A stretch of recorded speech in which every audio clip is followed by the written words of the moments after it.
Ahoy there, Chummers, and welcome to the Sixth World. And today we're going to be continuing our exploration of the Alien RPG from Free League Publishing. Now, those of you who have been subscribed to the channel for a little bit, or those of you who want to go back and take a look at not my last video, but the second to last video, know that my group recently ran a cinematic version of the Alien RPG. There's two different game modes outlined in the Alien RPG core book. The first one is cinematic play, and the second one is campaign play. Now, in cinematic play, you are essentially playing out an alien movie. You are given pre-made characters for the most part. You might have a pre-made scenario. Our GM took a pre-made scenario and kind of modified it a little bit. And put his own spin on it. But the main crux of the cinematic version of Alien is you are not expected to live. It states very clearly in the book, you are probably going to die. Every single one of you is probably going to die. You are lucky if you have a single survivor. Campaign mode is a little bit less deadly, but seems very interesting. So I thought we would take a look at character creation today by me just creating with you the character that I'm going to be making for the campaign that we're going to be running. Now, we're going to be looking at the character creation section and kind of going through, not really like line by line necessarily character creation, but we are going to be taking a look at it and talking about it a little bit, and I'll kind of explain how it continues a little bit. And we're actually going to be using a tool that I found online on GameMother.com, which looks like it's a fan site. It doesn't look like it's an official site from Free League Publishing, but there is actually a handy little character generator right here on the website that kind of walks you through character creation in the most basic way possible. You can also randomize character creation. Like, for example, if I wanted to I want to make a colonial marine, I want an NPC. I don't want to put a whole lot of thought or time into it. I just hit quick build. And there we go. We got a colonial marine. I can randomize his name too. Dylan, the colonial marine. You got your attributes here, you got your skills, you got your talent, you got your signature item, your starting gear, and you can even create and print a PDF copy of the character sheet for this particular character that you've generated. So I'm going to be exploring this site, I think, in a future video, because it looks like a very interesting site with some cool tools in it. So I am going to put the link to this website in the description of the video, so you can kind of take a look at it yourself. But let me go ahead and just refresh this, kind of start with a blank slate. So let's go back to the Alien RPG book. So character creation is pretty easy. There's a couple of steps in it, though. It looks like a lot, but when you break it down, it's really not.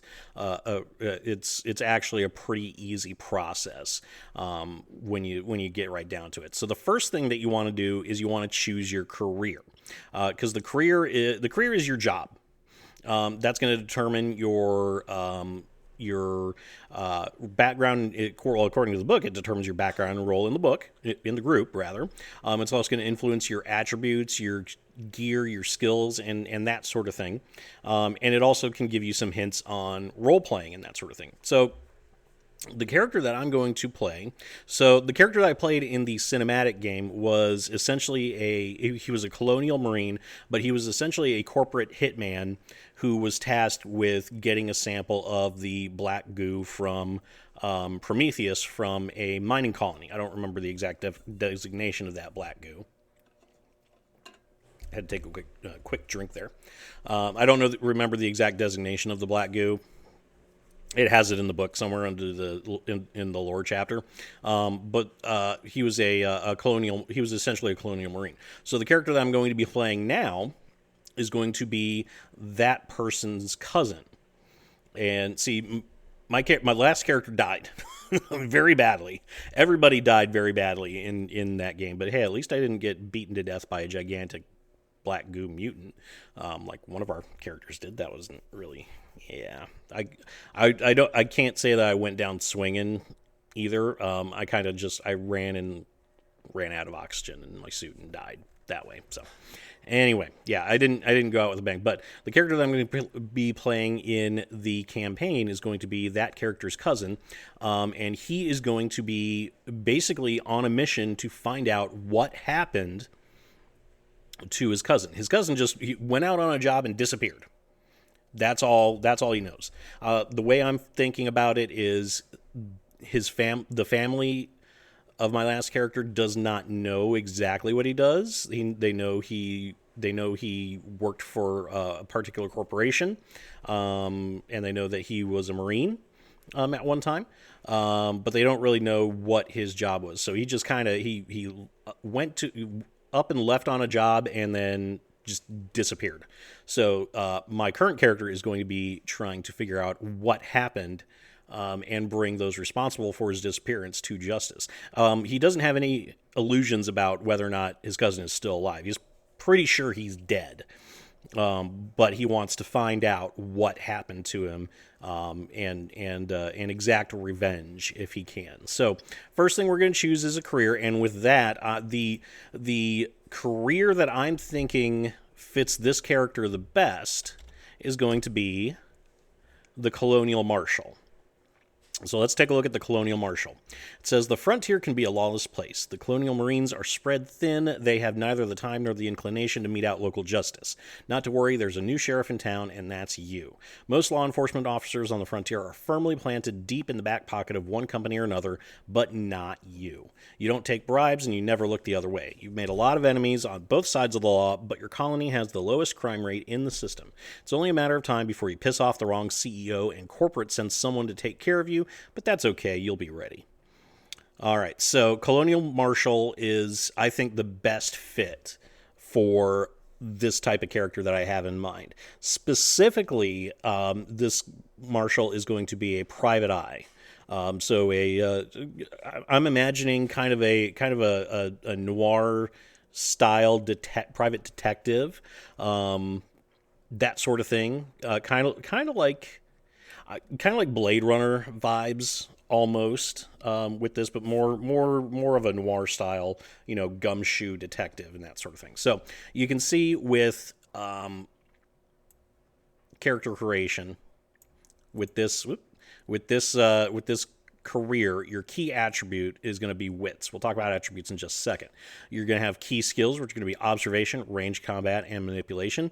And then you have a selection of career talents, which are going to be authority, investigator, and subdue. We're going to look at those in a second as well. So you can see the career gives you a basic outline of everything. So you have some names that are typical for a career of this type. You don't have to choose a name from this list. You can choose your own name if you want. Every character is going to have a personal agenda. So the personal agenda is something that you and your GM can talk about. And it's something that you come up with.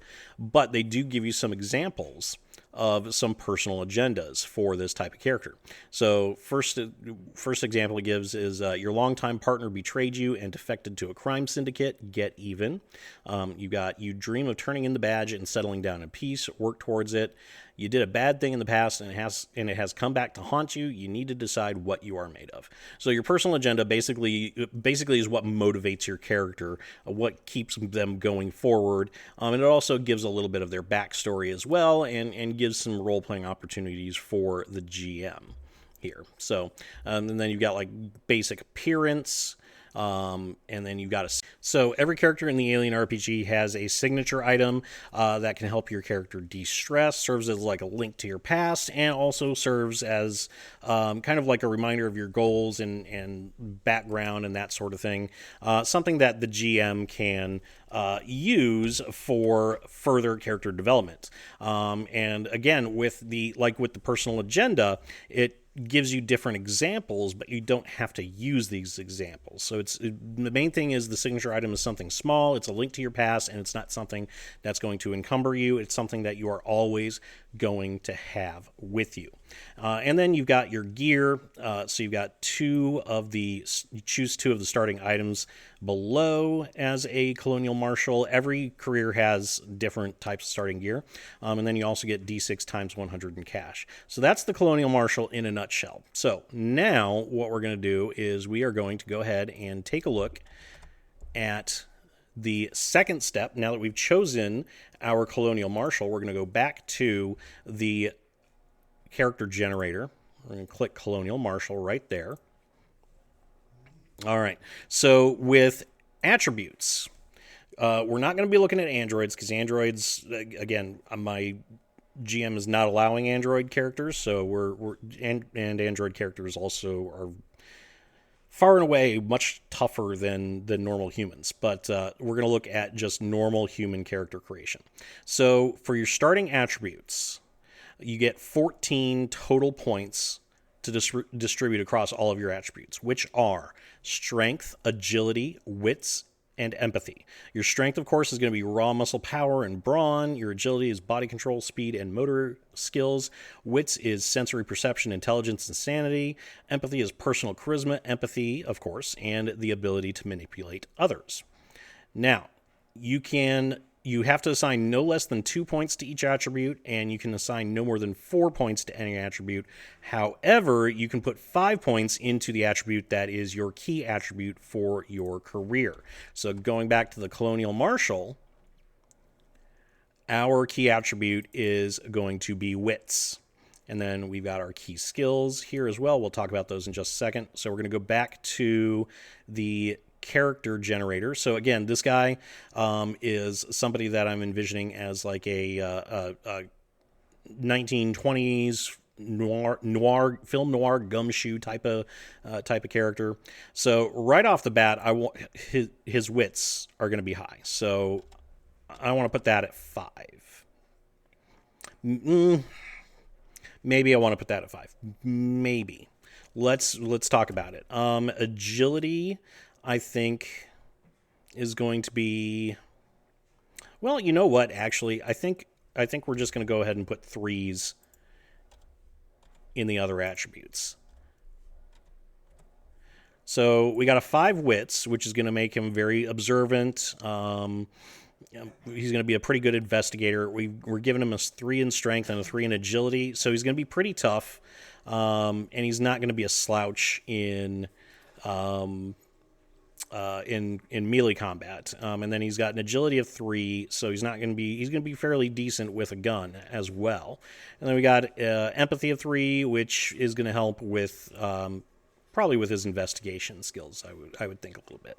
So let's go.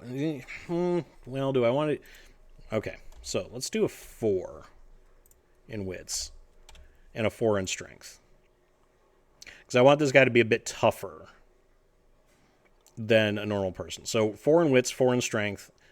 I think that's going to be good to give us kind of a rough and tumble detective, somebody who's more hands-on, I think, than just a complete investigator.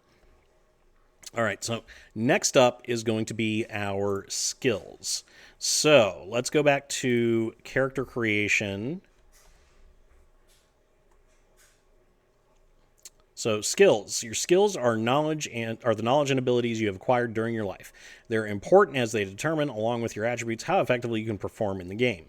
They're measured on a scale of 1 to 5, just like attributes. And the higher the number, the better. Now, just because you don't have a level in a skill doesn't necessarily mean that you can't attempt a roll for that particular skill. It just means you're not going to be any good at it. You're just going to use the attribute that's linked to that skill. So you have 10 points of skill points. There's 10 points to distribute amongst your skills.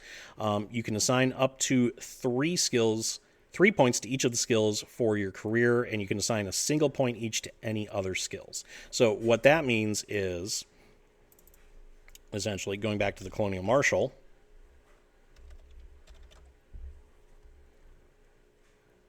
so our key skills are going to be observation, range combat, and manipulation. So those can all be 3s, and then we can put 1 point into any other skills beyond that. So if we do all 3 of these at 3, that's gonna eat up a lot of our points, and then we're gonna have one other skill at 1, essentially, which I don't necessarily want to do that. But let's go back here and C. And again, with this character creation, this character generator has our key skills right there for us as well. So let's go ahead and put 3 points into observation, because that's going to be up there, because we are an investigator. We are somebody who is rough and tumble. I think our ranged combat we can maybe do it at 2.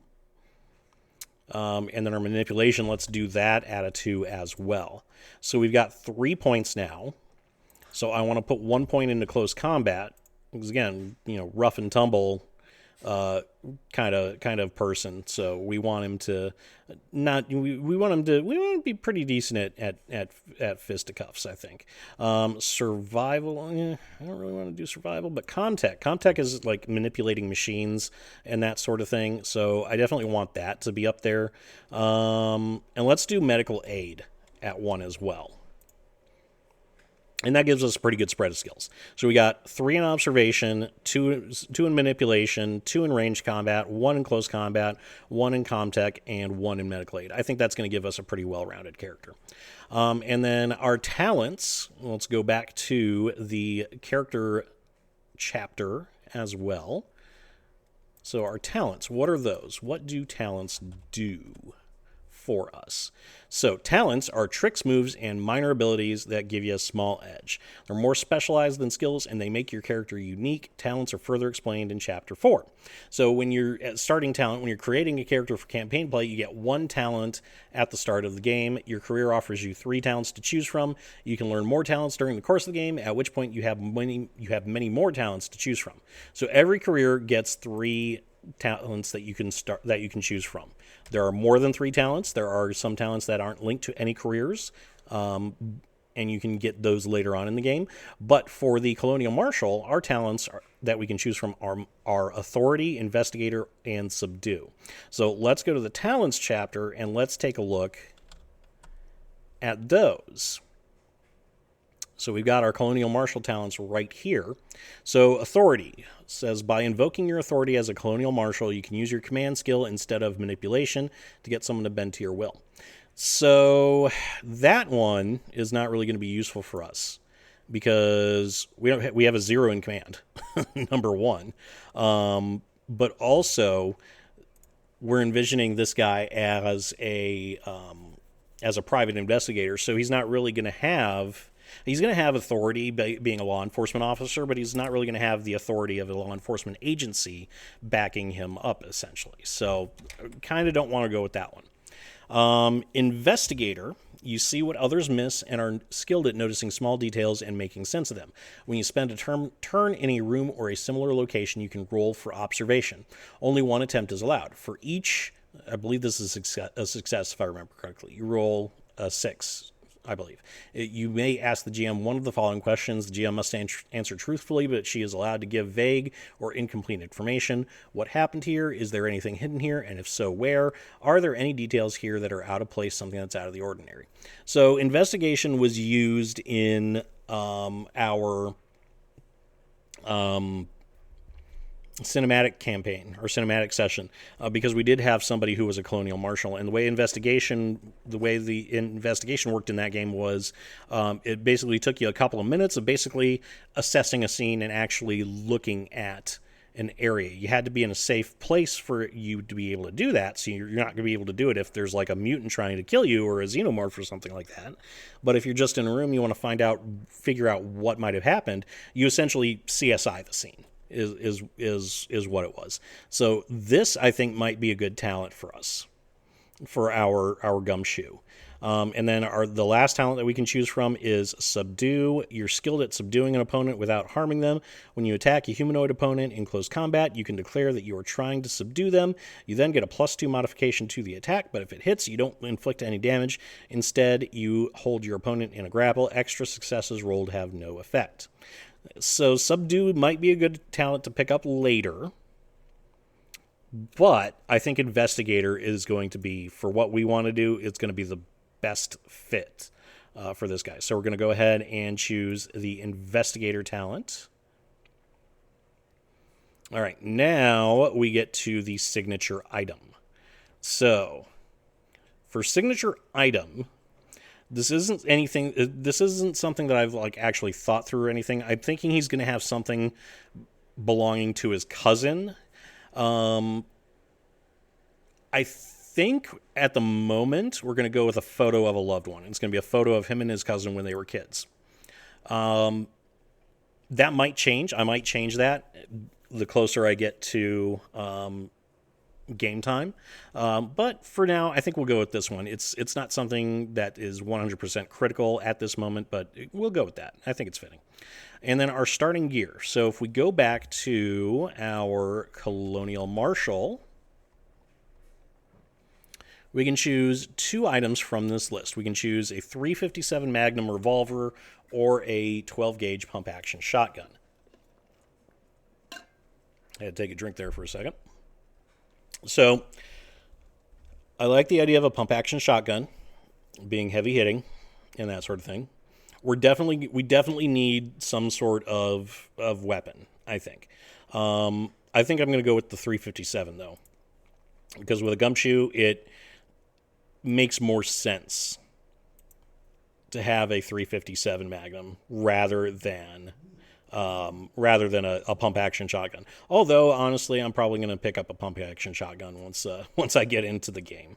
And then our other bit of starting gear.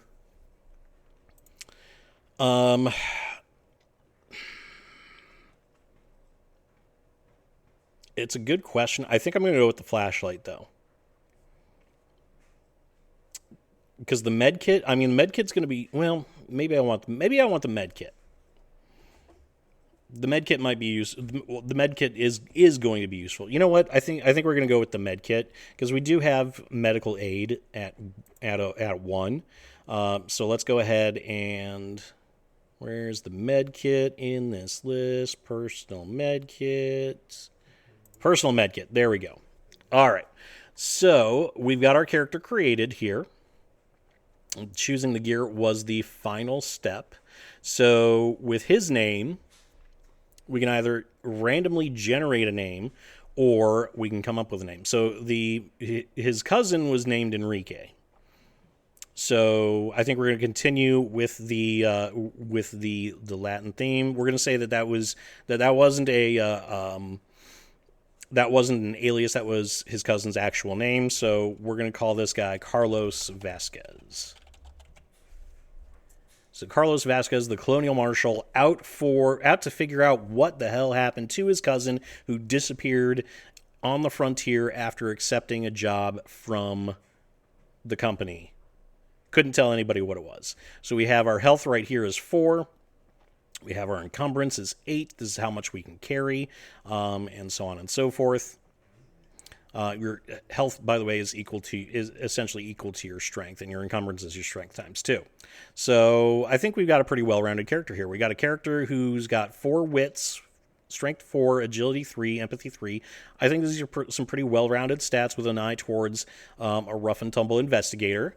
And then we have our skills. We've got our observation is maxed out starting. We've got ranged combat. That's pretty good. We've got manipulation. That's pretty good. And then we got some close combat ability, and we got some medical aid as well. We've got our investigator talent that lets us kind of suss out a scene and figure out what the hell happened in a particular area, which I think is going to be very useful. And then we're carrying a photo of our cousin. We got a .357 Magnum revolver and a personal med kit for when things get just a little too sticky. So that is character creation in a nutshell for Alien, the role-playing game. Very quick, as you can see, this took us, under a half hour, maybe a half hour or so by the time I, edit all of this down. Very quick, and you can get a pretty good, idea of your character as you go through and choose your skills, talents, and everything. Once again, I'm going to go ahead and leave a link to GameMother.com in the description of this video so you can take a look at it, play around with the character generator, and see what else is on the website. I think I'm going to do another video kind of exploring this website a little bit further because it definitely seems interesting. As always, if you liked what you saw, leave a like and subscribe to the channel. Both of those things help me out quite a bit, and I'm going to leave this here, and I'm going going to turn it over to you. What do you think about character creation in the Alien RPG? Do you think it seems pretty simple? Do you like it? Do you hate it? Do you wish there was more crunch to it? And what do you think of the of Carlos Vasquez, the Colonial Marshal that we created? Let me know in the comment description below, and I will see you all next time. And that's the chip truth, chummers. Let me know what you think in the comment section, and don't forget to hit that like button and subscribe to my channel for more Shadowrun content. Hit that notification bell so you will always know when I upload a brand new Shadowrun video, and until next time, remember to shoot straight and never, ever deal with a dragon.